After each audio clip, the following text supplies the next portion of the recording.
बिस्मिल्लाहिर्रहमानिर्रहीम। मैं अपील करता हूँ तमाम लोगों से, तमाम मुहिब्बुल वतन पाकिस्तानियों से, तमाम उन लोगों से जो कि बिलीव करते हैं, जो कि चाहते हैं कि हमारा मुल्क फले और फूले और आगे बढ़े, कि मेहरबानी करके अपनी आवाज़ उठाना शुरू कर दें।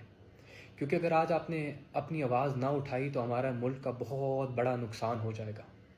हमारे मुल्क का बहुत बड़ा नुकसान होने जा रहा है अगर हमारी रियासत का तौर तरीके ना बदले। आप लोग आवाज़ उठाएं उन लोगों के लिए जो सरापा एहतजाज हैं बलूचिस्तान के अंदर। आप लोग आवाज़ उठाएं उन लोगों के लिए जो सरापा एहतजाज हैं गिलगित बल्तिस्तान के अंदर।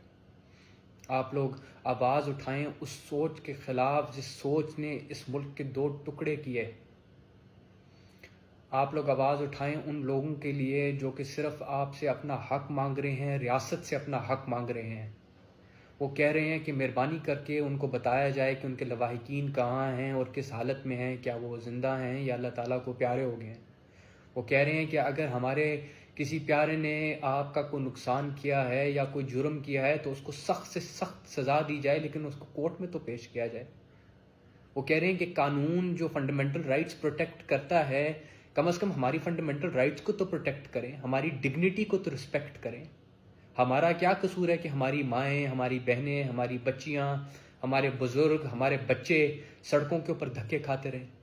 क्या ये डिमांड जायज़ नहीं है? क्या ये एक ऐसी डिमांड है जिसके ऊपर रियासत ज़िद में आ जाए और मुल्क को जो है वो आग में धकेल दे?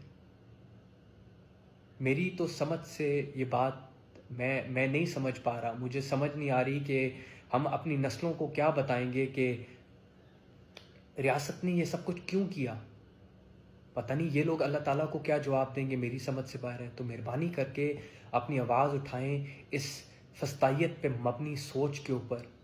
मेहरबानी करके अपने लोगों को बताएं कि आपको उनसे प्यार है और आप उनका दुख दर्द समझते हैं। आवाज़ उठाएं और झंझोड़ के इस हुकूमत को ख्वाब गफलत से उठाएं, नहीं तो बहुत देर हो जाएगी।